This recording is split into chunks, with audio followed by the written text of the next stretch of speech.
you for joining us in our ongoing series of webinars as we deal with this difficult time in our country and in the world, I suppose. We could say that for sure. Today we're going to talk about the HMI, that is the human machine interface, a fancy term, kind of a computer term, but we like it. HMI, human machine interface, and it is a very unique interface as far as for the capabilities, what it can do for us and what it can read for us and what it can show for us. Hopefully all of you are somewhat familiar with the idea of tankless water heaters and have hopefully attended the overview of this product range. It would set you up much better to understand what's happening here. But overall, we'll talk about this Greentherm as a series. It is a series of, for the indoor models, 5 different indoor models with different features and added features depending on the range that we're talking about. But as an overview of what we're going to do here, we're going to introduce these indoor units, and we're going to talk only about the indoor units, what the sensor suite is, what are all of the sensors, or what is the data the software is collecting to manage what's happening, the data that just monitors, the data that controls. Then we'll look at the ECU, the electronic control unit. We would generally call that just the board, but it is actually the electronic control unit that governs all of this, that manages everything that's happening. And we communicate with the ECU via the HMI. The HMI does display. It also allows for input and it allows for monitoring data.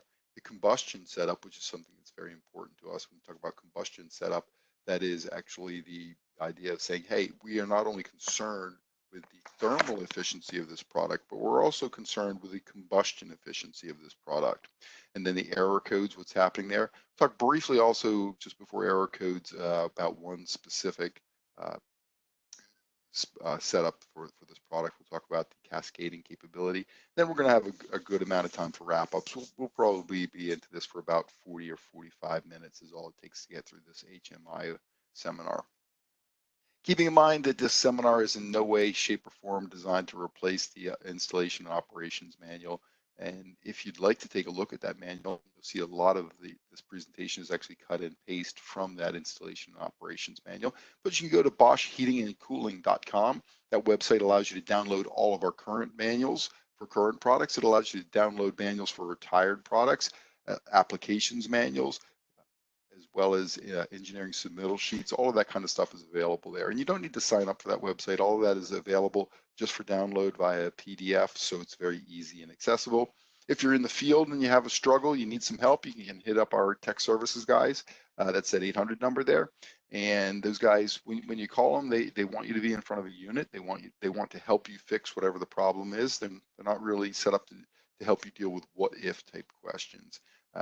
So again, when you call them, be prepared to let them help you. And when I say that is make sure you have your basic installation information available, model, serial number, developed vent length, gas pressures, all that kind of basic installation stuff. And they'll be able to help you a lot quicker if you have that information available.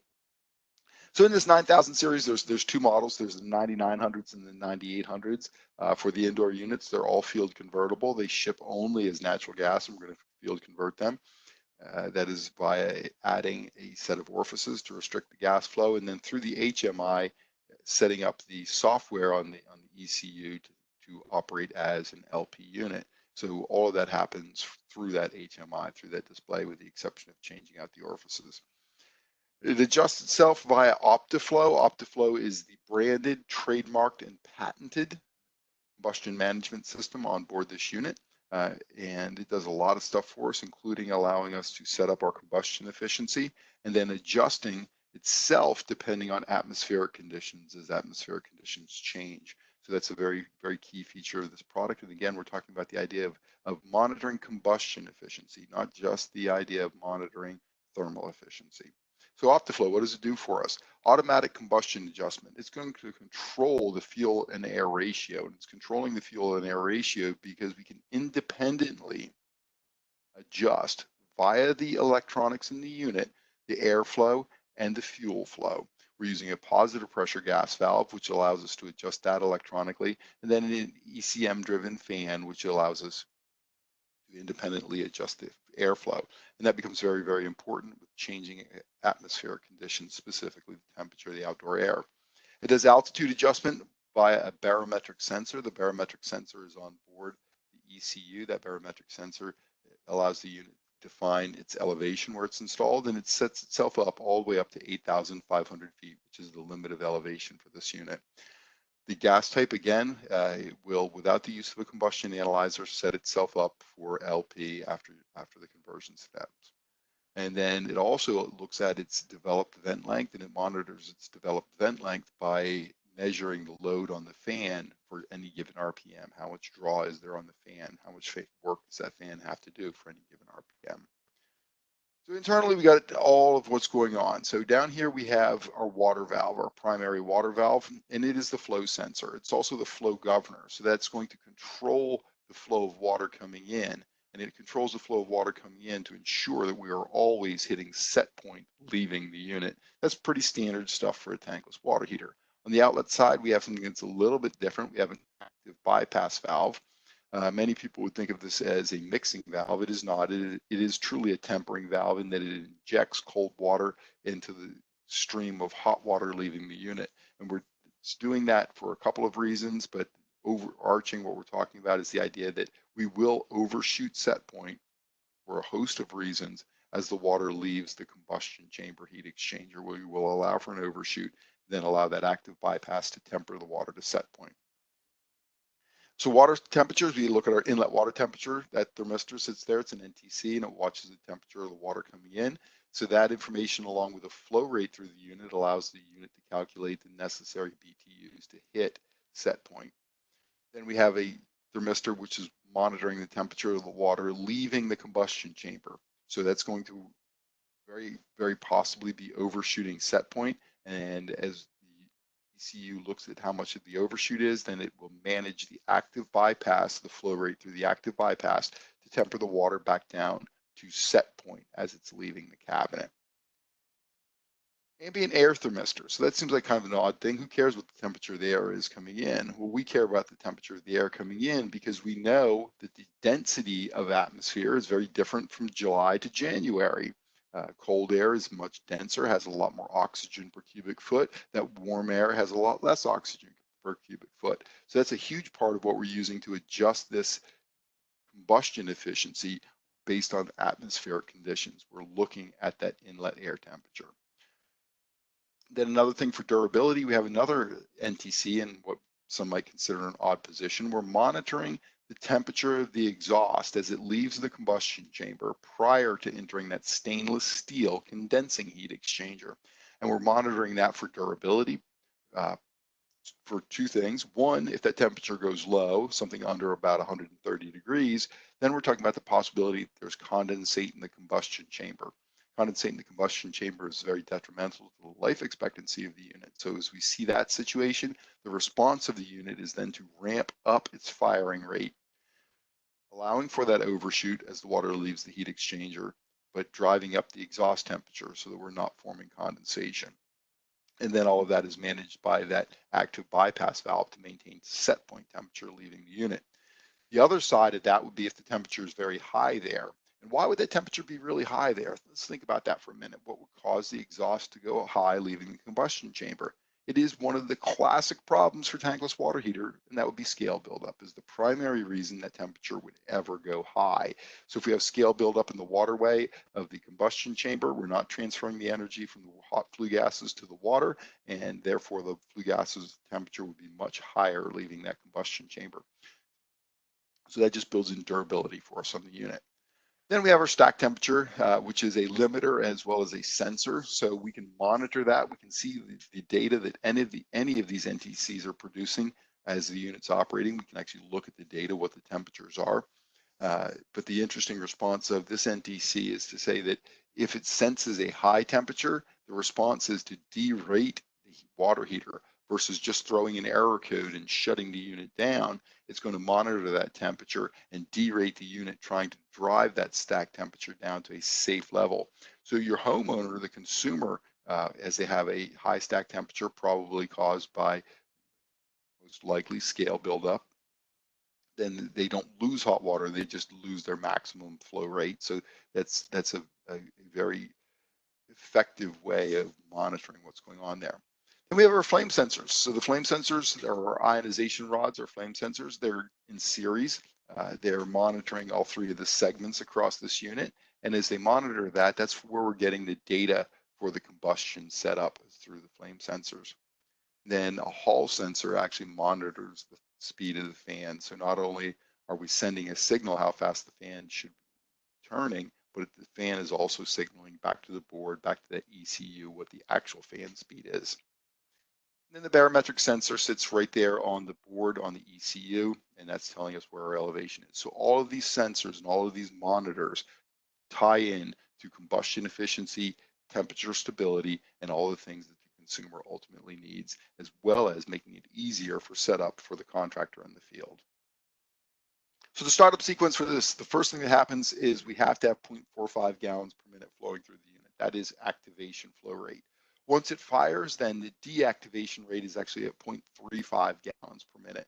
We need that 0.45 to get the unit to fire, deactivation at 0.35 gallons per minute. Once we get that, the ECU starts the fan and the spark sequence simultaneously. Gas valve opens. Once we rectify the flame, once we prove that there's the flame in there, then the thermistors via the air temperature and water temperatures are providing the data to the ECU to allow the modulation, the adjusting of the ECU input for output temperature. The ECU itself is a single housing. This ECU is universal across all 5 models. That is to say that there's not a specific one for any specific model. The software is on board that for all the models.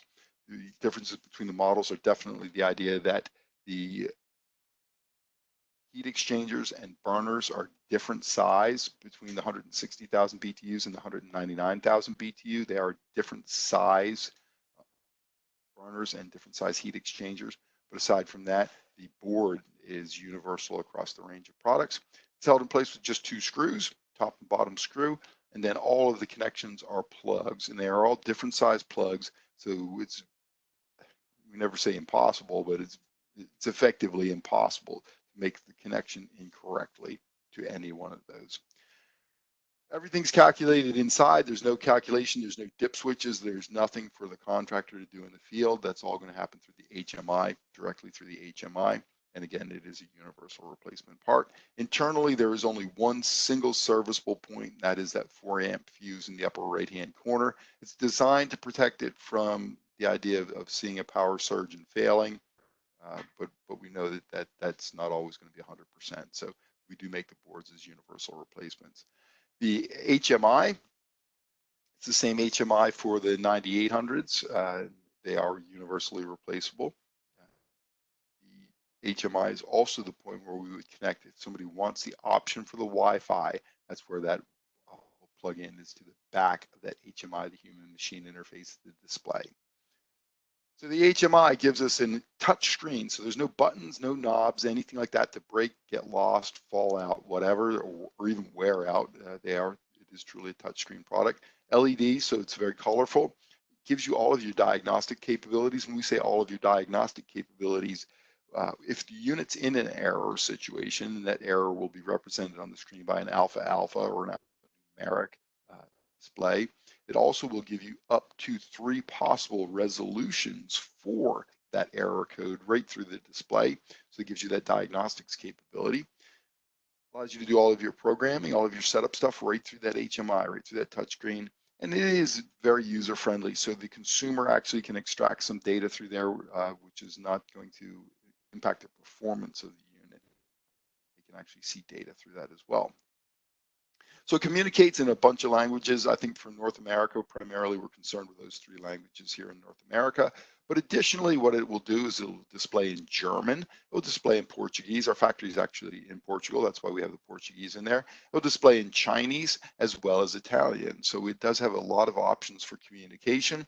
And then the icons or the pictograms on the touchscreen, I think, are fairly universal. I think everyone understands that's the power button, the on-off button. I think OK is fairly intuitive to say that's an accept or an enter or a go button. The back arrow or the return arrow, that's get out, escape, go back to the previous menu. And then the carets are going to allow us to scroll the set point temperature. Set point on this unit is maxed at 120 degrees from the factory. As a contractor, you can unlock that and take it up to a maximum of 140 degrees. So the carrots allow us to scroll through the menu and allow us to scroll through the set point temperature. So on first plugging in the system, first plug it in, it is a pigtail. We're going to plug it into the wall. And the first thing it's going to do is go through a 180-second, a 3-minute long initialization period. And that's where it's monitoring the load on the fan and effectively calculating its developed vent and intake length. You see that little icon above the 120 in the secondary display that's showing the fan, and what that's telling us is that it's in a purge or fan only mode, but not firing. When it's done, it will go back to the display of 120, 120 being the set point. The default display is time of day. After the unit sits idle, it will actually just display time of day. And it is very important to set up the clock on this unit. It is very important to set up the clock and calendar, and we'll explain why in a little bit. So the startup sequence, here we go. We're going to get a flow of water. We have to have at least 0.45 gallons per minute. We get 0.45 gallons per minute. The unit recognizes that. It brings the fan on. It starts this spark ignition. Once it approves the gas valve, it'll then begin to fire. It'll then begin to modulate based on what's happening, increasing its firing rate, decreasing its firing rate, depending on the flow rate of water through the unit. It also modulates, obviously, dependent on how cold the water is coming in. That will also cause modulation, but the primary thing that modulates the unit is the varying of the flow rate through the unit. So the controls. How do we access? I told you we can access a bunch of information. We can see what all of those thermistors are reading. To access that basic information, all we have to do is hit the back arrow. That's it. If we hit the back arrow, that brings us to program P4, which is information. To access what's inside of P4, all we have to do to see the subparameters is hit OK, which kind of is fairly intuitive. You get P4. Well, P4 in and of itself isn't telling you anything. When you hit the back arrow, if you hit the back arrow, it just takes you back out to the to the set point temperature. We're definitely not going to power the unit off or on. So yeah, the OK button is what gets us inside of the P4 menu. Once we're inside of there, the first display that it brings you to is DH, which is data history. To see what's inside of data history, what do you press? Yeah, you guessed it. We're going to hit the OK button. And when we hit the OK button to see data history, what you will see is how many times this unit has fired. And that's how many times it's fired since it was in the factory, because these are water and fire tested in the factory. So we'll see the number of times it's fired. We'll also see the total operational hours. And that's not plugged in hours, but how the hours that it was actually firing.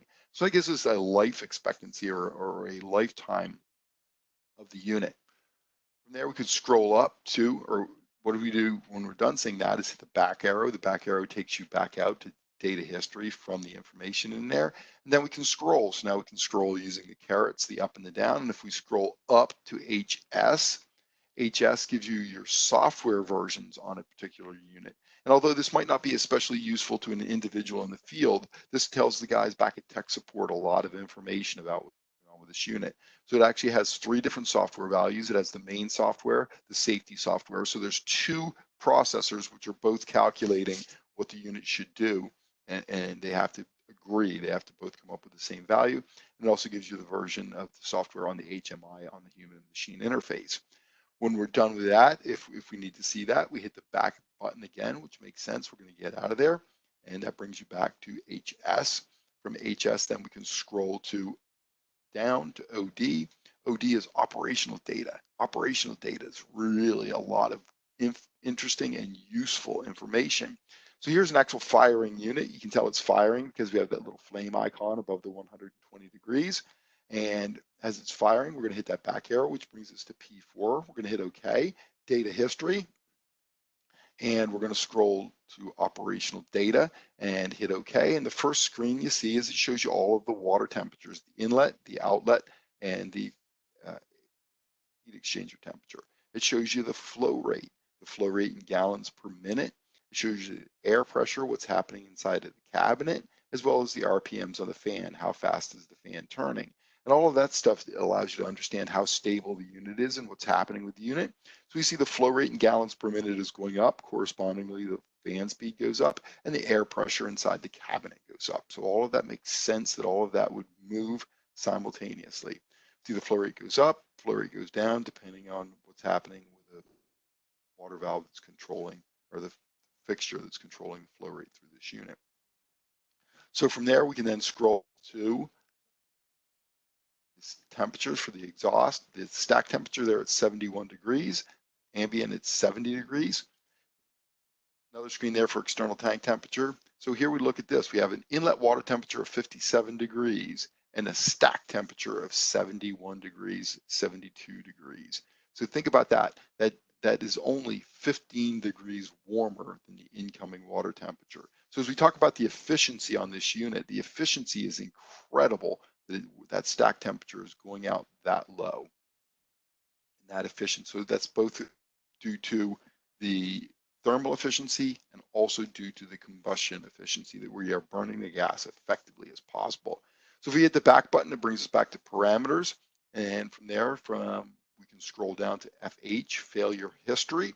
Failure history, which sounds like bad news. And generally speaking, we don't like to see error codes, but they do happen. We know they happen. So from failure history, if we hit OK, we can go in and see what the 10 most recent error codes are. And here's why it's important to time and date stamp this, because when we hit that OK, we see when that occurred. This unit was not set up with a calendar, so it's showing that that error occurred in 2092.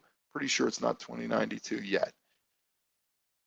So if we set it up as part of the calendar and it's set up on the calendar, then when we go in there, we'll actually show the specific date and time where that occurred. You can then scroll to SA, which is settings, and that's where we want to go in settings to set up A0, the clock, and the date. And that's a very important thing to do so we get accurate time and date stamping on the error codes. Also, if the consumer wants to set up their recirculation, that's very important for recirculation. We set up vacations, and the vacations is when the unit's shut off. We can change the languages under A3, so that will change your from English, which is default, to your French or Spanish or whatever other language you might like to have. We can adjust the position of the display. That's A7 is where we'll set up for Wi-Fi. A8 is a startup delay, so if we're using this with a backup to, or as a backup to a solar system or something where there's very warm water, we can ignore the initial flow of water through the units. So if we want metric, we can set it up for metric. Display timeout allows us to decide when the screen goes dim or not dim. So we can scroll through all of those different things. A.0 to set up the clock. It is, I hate to say intuitive, but I think that everybody's kind of familiar with how these kind of things set up on modern electronics. We go to clock, we hit OK. When we hit OK, then we get the carets above the hour. We scroll to the correct hour. After we get to the correct hour, what do we touch? We're going to touch OK.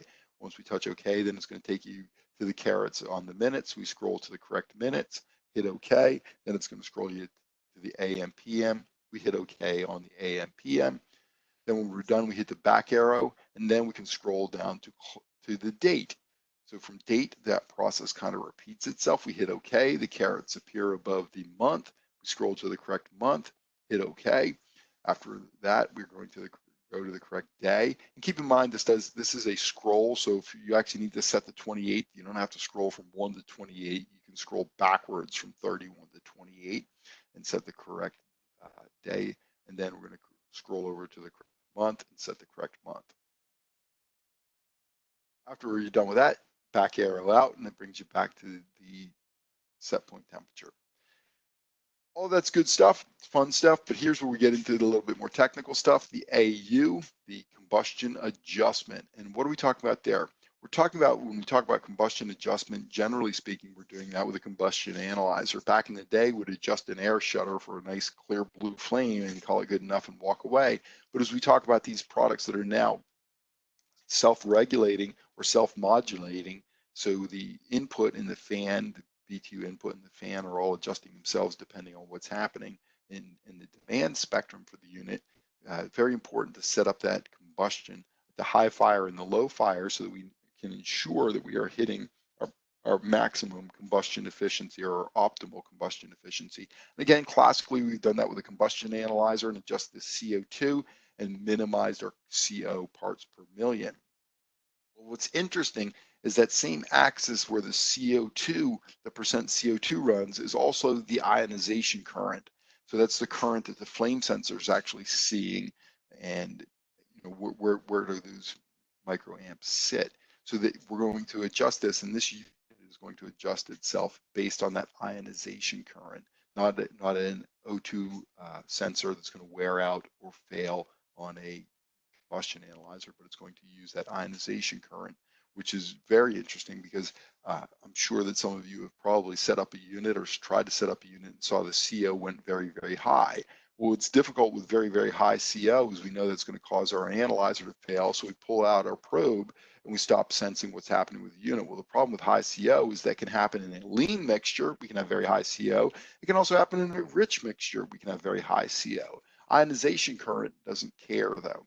That's not going to damage the ionization current. So we can actually then use that ionization current, whether it's rich or whether it's lean, in order to ensure that we're in stable and the most efficient combustion range.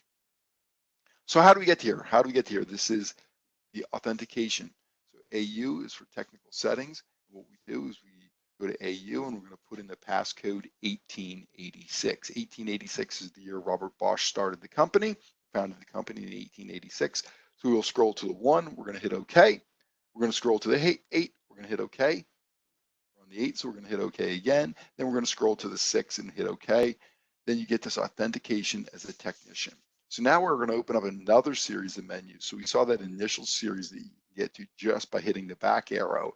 Once we go to AU, the technical settings, and put in this passcode, now we're going to get another series of menus that are open.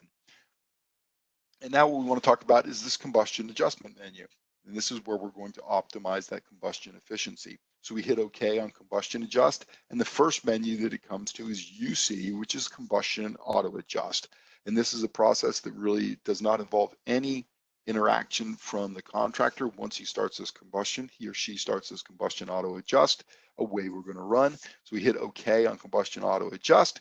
And it's going to start this 9-step process. It starts with step 0 and runs through step 8. The only possible interaction from the technician is if it gives the message open taps. Open taps is saying that the unit does not have a high enough flow rate through it to go to 100% of fire. So, and it needs to go to that 100% to hit that maximum firing rate, tune itself at its maximum firing rate. So that's the only possible interaction, and that's not really interaction with the unit, that's interaction with the flow rate of water inside of the home. So we're going to do that, maximum flow.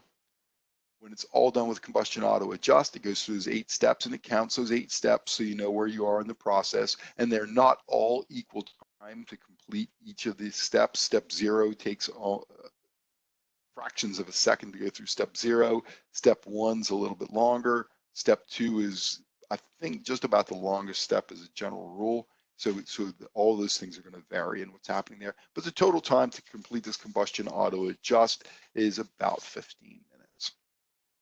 If it fails and you get a red X instead of a green check, you get a red X. Typically, that red X is going to be caused by, believe it or not, the technician in the field not seeing the message that says open taps. There are some other things that can do it, incorrect fuel type, vent length being out of range, that kind of stuff. But as a general rule, what we're going to look at is the idea that let's run it again and make sure we have a high enough flow rate through the unit. If for whatever reason you don't trust the idea of this combustion auto adjust, that's fine. I understand. You know, it's a different kind of thing, and maybe you don't trust it. You can go through this process manually. It's kind of cool to go through the process manually because, again, you're not putting tools on the unit. You're not putting a screwdriver or anything on the gas valve. It is happening electronically through the unit. So we can do that now. We're going to go to combustion adjust again, go inside, and then scroll to manual adjust. And in manual adjust now, we can have our combustion analyzer, if we want, in the flue gas in the stack and looking at that CO2 value. But we're going to adjust the manual adjustment based on the controls through the unit. So we go from manual adjustment to P1, which is the maximum power, that's high fire. And what we're going to adjust for is L1. That's the first thing we adjust, L1. We want L1 to be plus or minus 2% from 100%. Now this will oscillate. It's not going to lock to 100% and stay at 100%. It's monitoring that value. So it might bounce up to 101 and drop down to 98 and maybe go up to 102. But we want that oscillation to be right around 100% plus or minus 2%. And that's the first step. And then the next step that we go to is A1. A1, we're now going to adjust the airflow. So now the first step is adjusting the gas valve. The second step is adjusting the airflow based on the density of oxygen in the atmosphere on that specific day. So air adjust, okay, and we get the carets above and below that air adjust. And an interesting thing on all of these adjustments, I'm sure that also some of you have maybe adjusted an air shutter or a gas valve and taken that screw a little too far and blown out your values and made it very difficult to adjust that combustion. This will only allow you a maximum of 2 steps at any one point in time. Then it will actually give you the message wait, and the unit's going to evaluate itself. So you can't overshoot what you're trying to do without taking a lot of time to make that happen. So now we're going to use this ionization current, the ionization current P1 for 160,000 BTUs, 199,000 BTUs, LP or natural gas, different values. Also in the manual are the CO2 values if you really want to use the CO2 values and not the ionization current, but we're going to adjust that so that it's within that range specified in the manual. There, the next step is B1, which is an auto adjustment, basically staging for the low fire, and that happens by itself, no input. It's a countdown process, takes about a minute for that to happen, and it sets itself. After it's done with B1, it's going to give you a check mark, a green check mark. It says it's okay, it's all set up. And then the next thing you're going to then scroll to do is escape out of P1, scroll to P2, enter P2, and we're going to effectively repeat the exact same process. We're going to adjust the output power to 100% plus or minus 2%. Again, that's 100% of the minimum value. So for a natural gas unit, that minimum value is 9,000 BTUs input, but we're going to adjust that to 100% plus or minus 2%. When we're done with that, we're going to scroll to A2. We're going to get that ionization current based on that low fire. And an interesting thing though is when we're done with that, there is no value for CO2 on low fire. So actually the ionization current is more accurate. We can measure to a much lower level than we can with most combustion analyzers. Also inside of this technical settings, we have our P7. P7 is gas type. So inside of P7, you hit OK, and you have 2 choices. The default is NG for natural gas. We can scroll to LP, and that's part of the conversion process. Hit OK, and then the unit will convert itself electronically to LP gas, keeping in mind that we do need to change out those 3 orifices as well as a physical part of the conversion. LM, temperature limited. Again, we can unlock that and drive ourselves up to as high as 140 degrees. The default from the factory is 120. And an interesting thing to note here is that we can actually lock that temperature lower than 120 degrees. So if this is going to go into a situation where maybe it's a daycare or a retirement setting or something like that where we have concern for scalding, we can go in and lock that at a lower temperature of 110 degrees or something. And then this came up as a couple times now that we've done this presentation on this HMI. That's the idea of cascading and what happens with cascading. Well, first and foremost, we have to talk about the idea that it has to be reverse return. We want the flow rate to be balanced between the units. So we want reverse return. The first one getting cold water from the street is the one that's pushing hot water furthest through the building. The idea of cascading is saying, hey, we don't have enough capacity from one unit, so we need a higher flow rate. As we need that higher flow rate, then again, the gas line sizing becomes an issue. We have to be able to deliver enough gas to all of these units, so keep that in mind. And the capability to make this happen is just simply taking a cascading kit, which is a pair of cables to connect the primary appliance to the secondary appliance. In this case, they're showing 4 appliances. So primary attaches to secondary, secondary to the next one, third unit to the fourth unit, and then we're going to connect those cables together to bring the output, and there are labeled cascading input, cascading output, to bring the output of the last unit in line back to the input of the first unit in line. The reason why we do that is they actually lead lag. So the primary unit fires as primary for 100 hours. After 100 hours of firing as primary, when it shuts down, it then designates that first secondary unit as primary, and it actually then becomes the last unit to fire. And what alternates that firing is based on demand. So once the primary gets to about 75–80% of its capacity, then it signals to the secondary unit to open its water valve. The default on all the secondary appliances is that their water valve is closed. They do not allow any water flow through the unit. What that allows is for a cascade to activate at that very, very low 0.45 gallons per minute firing rate, and then increase its firing. And we can do this, replicate this to a total of 24 units in cascading.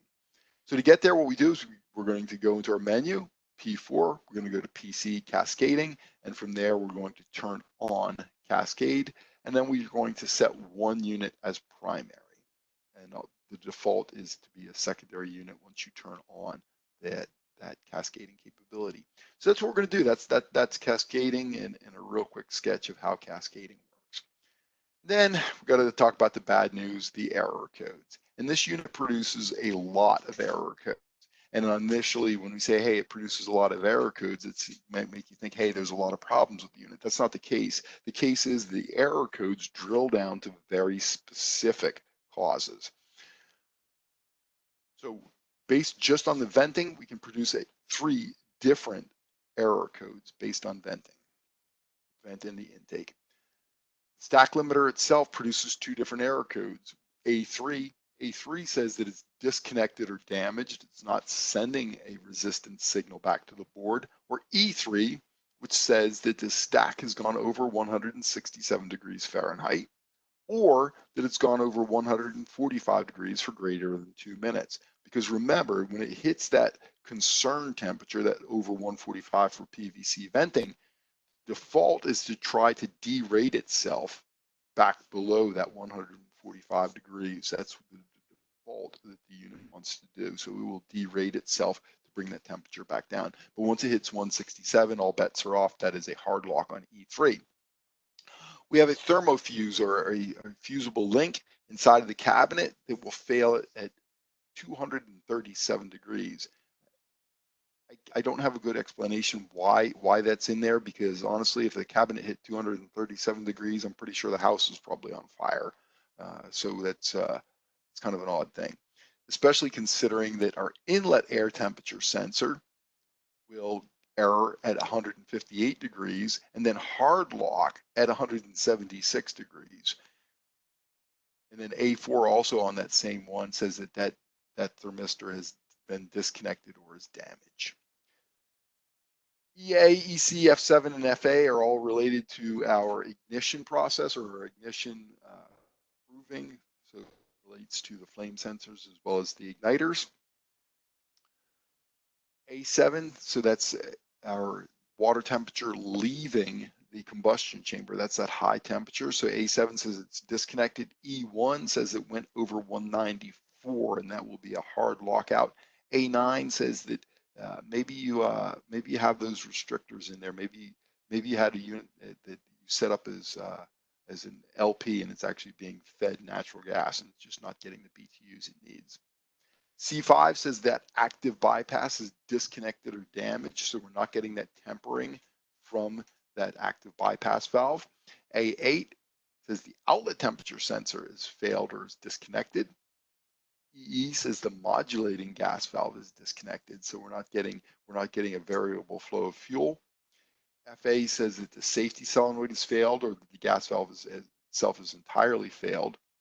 A0 says all the NTCs have failed or disconnected on the water side. So we'll actually attempt to run with one of these NTCs failed and calculating the the other values. A6 says the inlet itself, just the inlet has failed, the inlet NTC. Then on the water valve, we have C8 that it's disconnected or damaged. CA says very high water flow, and very high water flow a lot of times on an initial installation is based on there being air in the water line. So you get that compressed air, a slug of compressed air, which spins that turbine at a very, very high rate. And C3 says there's no flow on domestic recirculation. So keeping in mind for domestic recirculation, this unit wants to control the domestic recirculation pump. If it believes it's energizing a domestic recirculation pump and does not see flow of water coming back to the unit, it'll give you that C3 error code. A2 is for tank loading. Tank loading is the idea of using the water heater as a sidearm to a storage tank, and it will use either a go no go of a aquastat or an NTC where it's actually monitoring the temperature inside of the tank. So you have to tell the board whether it should be looking for that open circuit, closed circuit, or that resistance value, and they both connect to the same 2-pin Molex.